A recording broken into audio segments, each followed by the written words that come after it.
दोस्तों, आज के वीडियो में हम देखेंगे हीरो एक्स डेमन क्वीन के चैप्टर 163 से 166 तक। इस वीडियो की डिमांड हमारे एक प्यारे सब्सक्राइबर द्वारा की गई थी। अगर आपको यह वीडियो थोड़ा सा भी पसंद आए तो प्लीज एक लाइक, कमेंट और चैनल को सब्सक्राइब जरूर से करें। आज के लाइक्स का टारगेट है 100 लाइक्स। मुझे पता है आप इसे पूरा कर लेंगे क्योंकि आप हैं सुपर अमेजिंग। तो चलिए शुरू करते हैं। लेपिंग धीरे धीरे ड्रैगनेस के पास गया और मुस्कुराते हुए बोला कि उसे उम्मीद है वो खाना उसे पसंद आया होगा। लेपिंग सोच रहा था कि आखिर ड्रैगन्स खाना कैसे खाते हैं और उसने देखा कि ड्रैगनेस बहुत धीरे धीरे और सावधानी से चबा रही है, लेकिन असलियत में वो गहरी ट्रांस जैसी हालत में थी, जैसे किसी ड्रीम वर्ल्ड में एपिक बैटल लड़ रही हो। अचानक एक पल ऐसा आया जब अपने ओरिजिनल रूप में ड्रैगनेस ने टोड मास्टर की तरफ देखा। टोड मास्टर ने हंसते हुए कहा कि ये कोई कोइंसिडेंस नहीं है कि उसे लेडी ऑफ बीस्ट्स कहा जाता है। उसके सामने बॉडीज का पहाड़ पड़ा था। अमीलिया ने अपने ओपोनेंट से पूछा कि क्या वो अब भी लड़ाई जारी रखेगा। बुरी तरह घायल वो बोला कि अब जरूरत नहीं है, मैं हार मानता हूँ। उसने ईमानदारी से अपनी हार स्वीकार की और बोला कि अब मैं तैयार हूँ तुम्हारा भोजन बनने के लिए ताकि तुम्हारी एवोल्यूशन पूरी हो सके। ये बोलते ही वो जमीन पर गिर गया। उसके गिरने से उसके और बाकी सबके बॉडीज अचानक गायब हो गए। अमीलिया भी घायल थी और बुदबुदाई कि अगर मैं हार को भी पार नहीं कर पाई तो मुझे अपनी मिस्ट्रेस की सेवा करने का हक ही नहीं। फिर भी असफल होने के बावजूद वो अब भी लेडी ऑफ बीस्ट्स है। तभी उसका शरीर चमकने लगा, एक तेज लाइट फैली और उसकी एवोल्यूशन शुरू हो गई। वो बनने लगी गोल्डन मास्टर ड्रैगन। इस बीच बाहर अमीलिया दर्द से चीख पड़ी। लेपिंग ने घबराकर पूछा, पानी चाहिए? लेकिन क्वीन ने अमीलिया की तरफ देखते हुए कहा कि जरूरत नहीं है, खाना काफी था। उसने समझाया कि अब उसे अडेप्ट होने के लिए समय चाहिए और अगर वो सफल रही तो उसे बहुत बड़े बेनिफिट्स मिलेंगे। क्वीन ने याद किया कि जब उसके पास डीमन किंग का लेवल था तब भी वो बेरली उन स्पाइसी डम्पलिंग्स का असर सह पाई थी। उसे पता था कि कॉन्ट्रैक्ट की ताकत होते हुए भी अमीलिया के लिए उस कुलिनरी ब्लेसिंग को झेलना बहुत कठिन है। हीरो यानी लेपिंग ने एलिजाबेथ की बात मानते हुए कहा कि अगर अमीलिया को फायदा हो रहा है तो कोई दिक्कत नहीं। उसी समय ड्रैगनेस अपनी एवोल्यूशन के प्रोसेस में डीमन किंग के हाईएस्ट लेवल तक पहुंच रही थी। एलिजाबेथ ने देखा और कहा कि तभी वो सच में उसकी कंपेनियन कहलाने का हक पाएगी। अगर वो असफल भी हुई तो भी उसे उठकर दोबारा कोशिश करनी होगी। आंसुओं से भरी आंखों के साथ अमीलिया ने अपनी मिस्ट्रेस को धन्यवाद कहा और उसे कसकर गले लगा लिया। क्वीन ने उसे प्यार से सहलाते हुए बोला कि अब सब खत्म हो गया है, शांत हो जाओ। लिपिंग उन्हें देख मुस्कुराया और बोला कि अब वो पहले से ज्यादा लाइवली लग रही है और ये साबित करता है कि प्रोटीन रिकवरी में मदद करता है। लेकिन अमीलिया थोड़ी अनॉयड होकर सोचने लगी कि उसे ये मानना अच्छा नहीं लग रहा। फिर भी अब समझ आ गया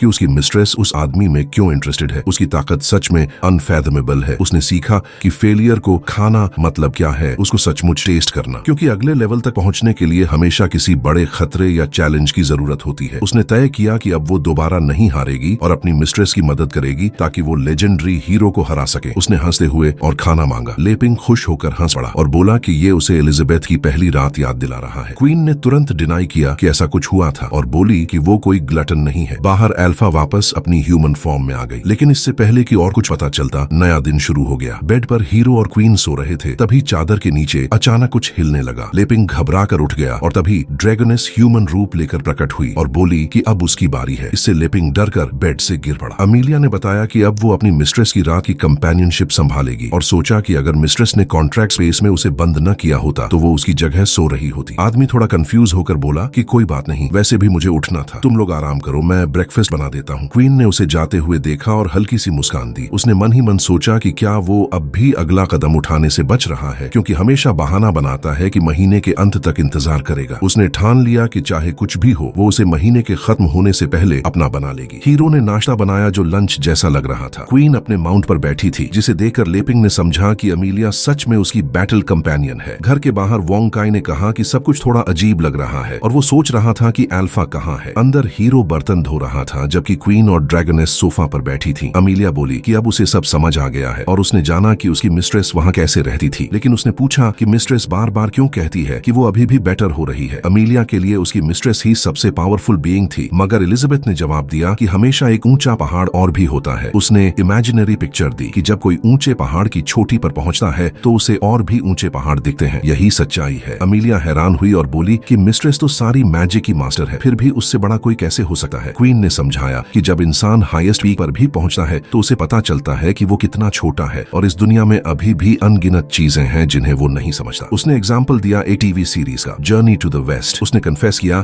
कि उसने उसे दर्जनों बार देखा और बहुत कुछ सीखा, लेकिन अब तक पूरी तरह समझ नहीं पाई। अमीलिया अपनी मिस्ट्रेस की बातें सुनकर सोचने लगी कि क्या उसके अंदर कोई खालीपन है। उसने उस कहानी के कैरेक्टर्स को याद किया। 3 pure ones, supreme Taoist deities, great immortal genuine, Buddhist symbol of wisdom, jade emperor, Tathagata Buddha और बोधिसत्वा गुआन। अमीलिया को डर लगा कि वो इस सब को कभी नहीं समझ पाएगी। उसने सोचा कि अगर वो उस दुनिया में होती तो शायद सिर्फ गोल्डन विंग्ड ग्रेट पेंग का खाना बन जाती। ये सब सोचकर उसका दिमाग भारी हो गया और वो फेंट हो गई। एलिजाबेथ ने उसे देख मुस्कुराकर कहा कि कोई बात नहीं, धीरे धीरे सब समझ आ जाएगा। लिपिंग ने पूछा कि क्या अमीलिया फिर से सो गई। फिर उसने क्वीन से कहा कि क्या वो बाहर धूप लेने जाना चाहेंगी। क्वीन ने हंसते हुए हाँ कहा। बाहर हीरो ने वोंकाई के लिए फ्रिस्बी फेंकी। उसने बोला कि ये स्पेशल मॉडल उसी के लिए बनाया गया है। पपी ने खुशी से सोचा कि आखिर मास्टर ने उसके बारे में सोचा और उछल कर पकड़ने गया, मगर फ्रिस्बी उसके सिर पर लग गई। वो जमीन पर गिरा और तुरंत कॉम्बैट मोड में आ गया। उसने माना कि फ्रिस्बी एक मास्टरपीस है और अगर वो उसे वापस कर पाए तो मास्टर उसकी तारीफ करेगा। उसने बार बार कोशिश की, लेकिन जब नहीं हुआ तो गुस्से में ब्लैक होल अटैक चला दिया। तभी डिस्क ने अपनी पोजीशन बदल ली। वोंकाई ने अपनी टेक्नोलॉजी इस्तेमाल की और डिटेक्ट किया कि उसमें एडवांस टेक्नोलॉजी और इंटेलिजेंट लाइफ का ट्रेस है। उसने माना कि ये बहुत एक्साइटिंग है और कहा कि अब उसके इमोशनल कोड्स भी एक्सीड होने वाले हैं। उसने अपने वेपन्स एक्टिवेट किए और चिल्लाया कि अब डिसाइड होगा सबसे बेस्ट कौन है। उसने आसपास सब नष्ट करना शुरू कर दिया ताकि फ्रिस्बी पकड़ सके। लिपिंग ने देखा और सोचा कि वोंकाई सच में बहुत मजे कर रहा है। उसने एलिजाबेथ से पूछा कि क्या वो अगली बार फ्रिस्बी फेंकना चाहेंगी। क्वीन ने मना किया और धीरे से पूछा कि क्या उसके साथ कुछ और ज्यादा इंटेंस और प्राइवेट करने का मन नहीं है। हीरो चौंक गया, लेकिन एलिजाबेथ ने मुस्कुराकर दोहराया कि इसमें क्या दिक्कत है। उसने कहा कि जब से तुमने एंड ऑफ द मंथ वाला सरप्राइज प्रॉमिस किया है तुम और दूर हो गए हो। क्या हम कपल नहीं है और क्या हम महीने के खत्म होने से पहले कुछ नहीं कर सकते। फिर उसने हंसकर बोला कि तुम बहुत ज्यादा ट्रेडिशनल हो। लिपिंग ने हल्की मुस्कान के साथ माफी मांगी और माना कि हाँ वो सच में बहुत ट्रेडिशनल है। उसने कहा कि उसका असली प्लान तो ये था कि वो किसी ट्रिप के दौरान हॉट स्प्रिंग्स पर उसे प्रपोज करेगा। उसके दिल में आइडिया था कि ये मोमेंट रोमांटिक और यादगार होना चाहिए, लेकिन क्वीन इम्पेशेंट हो गई और बोली कि अब वो और इंतजार नहीं कर सकती। उसे अभी और इसी वक्त उसके साथ एक गहरा कनेक्शन चाहिए। लिपिंग थोड़ा कंफ्यूज होकर बोला कि लेकिन हम तो ओपन जगह पर हैं। उसने सोचा कि एक नॉर्मल आदमी की तरह अगर वो पूछ रही है कि क्या तुम चाहते हो तो जवाब तो ऑब्वियस हाँ ही होगा। बस उसने कभी इमेजिन नहीं किया था कि उसकी फर्स्ट बार इतनी वाइल्ड सिचुएशन में होगी। क्वीन ने मुस्कुराकर कहा कि जगह मैटर नहीं करती क्योंकि यहाँ और कोई मौजूद ही नहीं है। ये सुनकर लिपिंग बोला कि ऐसा नहीं है कि मैं नहीं चाहता, लेकिन क्या तुम सच में चाहती हो कि ये यहीं हो। फिर उसने रिफ्लेक्ट किया कि एलिजाबेथ के लिए उसे हिम्मत दिखानी होगी। अगर वो बहुत ट्रेडिशनल रहा तो शायद बोरिंग लगेगा। तभी क्वीन ने धीरे से कहा प्लीज मुझे अपना पास्ट बता दो। लिपिंग ने कपड़े उतारने ही शुरू किए थे कि दोनों ने एक दूसरे की तरफ अजीब सी नजर से देखा। उन्हें एहसास हुआ कि उनके इरादे बिल्कुल अलग थे। क्वीन बोली कि उसे पता है ये डिमांड थोड़ी रूड लग सकती है, लेकिन वो सच में उसके बारे में सब कुछ जानना चाहती है। उसने मन ही मन सोचा कि किसी हाई स्टेटस वाले के पास्ट को जानना हमेशा से टैबू माना गया है। लिपिंग ने माना कि वो सही कह रही है क्योंकि रिलेशनशिप में एक दूसरे को सचमुच जानना जरूरी होता है। उसने कहा कि हम इतने समय से साथ रहते हैं लेकिन कभी अपने अतीत पर बात ही नहीं की। फिर उसने ठहर कर पूछा कि क्या वो सच में उसका स्टोरी जानना चाहती है क्योंकि वो तो काफी बोरिंग है। उसने रिफ्लेक्ट किया कि उसका पिछला जीवन किसी लायक नहीं क्योंकि वो बस एक ऑर्डिनरी ऑफिस वर्कर था। लेकिन क्वीन ने दृढ़ता से कहा यस मैं सुनना चाहती हूँ। तो लिपिंग ने अपनी कहानी शुरू की। उसने बताया कि अपने पिछले वर्ल्ड में वो एक साधारण इंसान था। वो अपने ग्रैंड पेरेंट्स के साथ गांव में पला बढ़ा और बचपन से ही हर तरह का फार्म वर्क करता रहा। उसने माना कि भले ही वो लाइफ कठिन थी लेकिन वही उसके सबसे खुशहाल दिन थे। फिर धीरे धीरे वो बड़ा हुआ, पढ़ाई की और साउथ चाइना एग्रीकल्चरल यूनिवर्सिटी तक पहुंचा। जब भी छुट्टी मिलती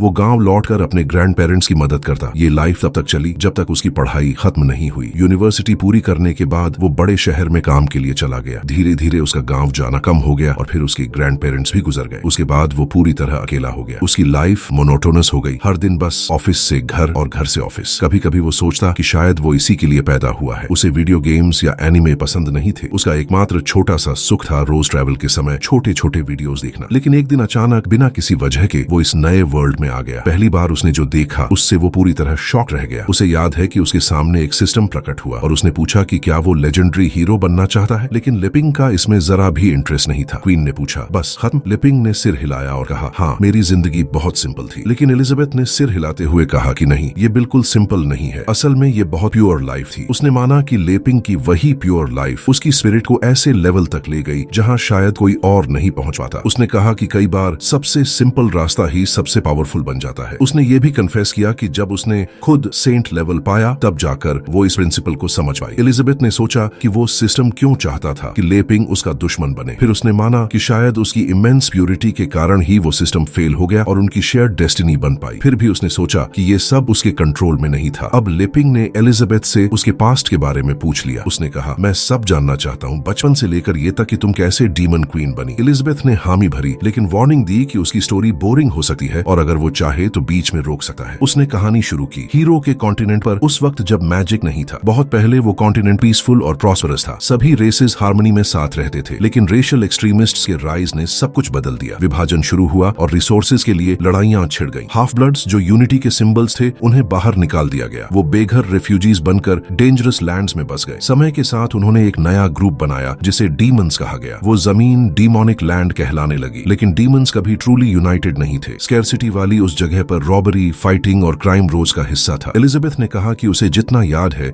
डीमोनिक लैंड हमेशा ऐसा ही रहा। एक छोटी एलिजाबेथ भी उसी केओस के बीच में बड़ी हुई। एक दिन जब वो ब्रेड का छोटा सा टुकड़ा पकड़े थी, एक बड़े डीमन ने उसे इंसल्ट किया और ब्रेड छीन ली। उसने चिल्लाकर कहा कि उसे वापस करो। डीमन उसे मारने ही वाला था कि तभी अचानक एलिजाबेथ की पावर्स जाग गईं। उसने उसका पैर पकड़कर ब्रेड वापस मांगी। उसने समझाया कि उसकी एक्सेप्शनल जीन्स के कारण सिर्फ 5 साल की उम्र में उसका पहला मैजिकल अवेकनिंग हुआ। उस जगह जहां स्ट्रेंथ ही लॉ था, 9 साल की उम्र में वो एक डिस्ट्रिक्ट की रूलर बन गई और लोग उसे विच एलिजाबेथ कहने लगे। 13 साल की उम्र में उसने खुद का मर्सनरी ग्रुप बनाया, क्रिम्सन मून। ये ग्रुप इतना फेमस हुआ कि राइवल्स भी उन्हें बड़ी रकम देकर हायर करने लगे। एलिजाबेथ ने रिवील किया कि हर मिशन के दौरान वो सीक्रेटली फॉरबिडन जगहों में जाती और एंशिएंट मैजिक बुक्स कलेक्ट करती। 16वें जन्मदिन पर उसे आखिरी पीस मिल गया और उसका दूसरा अवेकनिंग हुआ। ये इतना शक्तिशाली था कि पूरे हीरो कॉन्टिनेंट को हिला दिया। उसके बाद उसने फोर्स से डीमोनिक लैंड जीत लिया और डीमन किंग बन गई। उसने कॉन्क्वेस्ट शुरू की और सभी रेसेस पर युद्ध घोषित कर दिया। उसकी ताकत इतनी इमेंस थी कि एल्व्स, ऑर्क्स और ड्वार्व्स ने सरेंडर कर दिया। आखिरकार वो ह्यूमन कैपिटल पहुंची और उसे डायरेक्ट अटैक किया। लड़ाई के दौरान उसने ह्यूमन किंग का सामना किया। उसने उसे हिपोक्रीट कहा, जिसने अपनी जिंदगी बढ़ाने के लिए अनगिनत लोगों की बलि दी। उसने कहा, तुम्हारा समय खत्म हो गया। किंग हंसा और बोला कि क्या सच में वो ऐसा करेगी। उसने अपनी एरोगेंस स्वीकार की और कहा कि वो उसे समझ सकता है, क्योंकि वो सुप्रीम डिमोनिक रैंक तक पहुंचने वाली पहली थी। उसने अपनी कॉर्प्स, मैजिक और डिसेंडेंट्स को इकट्ठा करने की योजना के बारे में बोला, लेकिन वाक्य पूरा होने से पहले ही उसका सिर फट गया और पूरा शरीर विस्फोट से नष्ट हो गया। तभी एक जाना पहचाना चेहरा आगे आया। उसने पूछा, क्या आप डीमन क्वीन एलिजाबेथ हैं? एलिजाबेथ ने हामी भरी। वो उसके आगे घुटनों पर झुक गया और कहा, मैं मैलफॉय हूँ और ह्यूमंस की तरफ से सरेंडर करता हूँ। ऐसे एलिजाबेथ ने पूरे वर्ल्ड पर एब्सोल्यूट पावर के साथ शासन किया। उसने रेशियल डिवीजन खत्म किया और इक्वालिटी व हार्मनी को रिस्टोर किया। लेकिन एलिजाबेथ ने कन्फेस किया कि उसकी आइडियल्स पूरी होने के बावजूद उसे कभी ट्रू जॉय नहीं मिला। शायद इसलिए कि वो बहुत पावरफुल हो गई और दूसरों से कनेक्शन खो दिया, या फिर इसलिए कि उसके पास अब कोई गोल ही नहीं बचा था और बिना उद्देश्य की जिंदगी खाली लगती है। तभी जब उसने प्रोफेसी सुनी कि लेजेंडरी हीरो उससे चैलेंज करेगा, उसे पहली बार उम्मीद महसूस हुई। उसने कड़ी ट्रेनिंग की, अपने मैजिकल फाउंडेशन को रीबिल्ड किया और कॉम्बैट टेक्निक्स को और निखारा। अंततः वो सुप्रीम डिमोनिक रैंक से भी ऊपर पहुंच गई। उस नए लेवल को नाम दिया गया डीमन किंग रैंक। लेकिन जब एलिजाबेथ ने हीरो का इंतजार किया, वो कभी नहीं आया। उसकी सारी मेहनत और ट्रेनिंग एक क्रूल मजाक बनकर रह गई। तब उसने तय किया कि अब वो खुद ही किस्मत को मजबूर करेगी। उसने सीक्रेट सोर्ड उठाई और उसकी पावर से सर्च करना शुरू किया, जब तक कि आखिरकार उसे हीरो मिल नहीं गया। प्रेजेंट में लौटकर एलिजाबेथ ने अपनी कहानी पूरी की और बताया कि ऐसे ही उसकी मुलाकात उससे हुई थी। फिर उसने थोड़ी नाराजगी के साथ लेपिंग से पूछा, क्या तुम्हें पता भी है मैंने कितने साल बेकार इंतजार किया? लेपिंग ने बस हल्की सी मुस्कान दी और माफी मांगी। उसने आगे कहा, लेकिन थैंक्स, उसी वजह से हमें लड़ना नहीं पड़ा और हम दोस्त बन गए। एलिजाबेथ ने माना कि वो सही कह रहा है। उसने सोचा कि शायद ये सब उसी की योजना का हिस्सा था, क्योंकि लेपिंग कभी सच में उसे चोट नहीं पहुंचाना चाहता था। उसने समय को ही उसके अंदर की नफरत को ठंडा करने दिया। तभी लेपिंग ने उसके कंधों पर हाथ रखे और झुकते हुए कहा, काश मैं तुमसे पहले मिला होता। एलिजाबेथ चौंककर बोली, अचानक ऐसे क्यों बिहेव कर रहे हो? लेपिंग ने जवाब दिया, क्योंकि तुम्हारा बचपन बहुत कठिन था। काश मैं वहाँ होता ताकि तुम्हारे लिए सबसे अच्छे केक्स बनाता, तुम्हें सबसे सुंदर डॉल सीता और तुम्हें एक खुशहाल बचपन देता। क्वीन हल्का सा हंसी और बोली, तुम कितने सिली हो, क्या अब सब ठीक नहीं है? लेपिंग ने धीरे से उसका नाम लिया और उसके दोनों हाथ पकड़कर कहा, अब से तुम्हें अकेले स्ट्रांग बनने की जरूरत नहीं, मैं तुम्हारे साथ रहूंगा हर मुश्किल और हर खुशी में। मैं तुम्हारी जिंदगी के हर दिन को सबसे बेहतरीन बनाऊंगा और तुम्हारी मुस्कान को आखिरी वक्त तक प्रोटेक्ट करूंगा। उसके ये शब्द सुनकर दोनों के दिल तेज धड़कने लगे। माहौल अचानक गर्म और रोमांटिक हो गया। दोनों धीरे धीरे एक दूसरे की तरफ झुकने लगे। किस होने ही वाला था कि अचानक वांग काय भौंकते हुए आ गया। छोटा पप खुशी से सोच रहा था कि आखिरकार उसने फ्रिस्बी पकड़ ही ली। इसके लिए उसे 3 कोड्स इन्वोक करने पड़े और 70 मिलियन लाइंस ऑप्टिमाइज करनी पड़ी, लेकिन आखिरकार वो टेस्ट पास कर गया। उसने मन ही मन सोचा कि अब मास्टर उसे जरूर प्रेज करेगा, लेकिन तभी उसका सिस्टम डेंजर अलर्ट्स डिटेक्ट करने लगा, क्योंकि एलिजाबेथ फ्यूरियस हो चुकी थी। अगले ही सेकंड उसने अपनी फुट में इमेंस पावर चैनल की और बेचारे वंग काय को एक जोरदार किक मारी। वो हवा में उड़ता चला गया, बहुत बहुत दूर तक।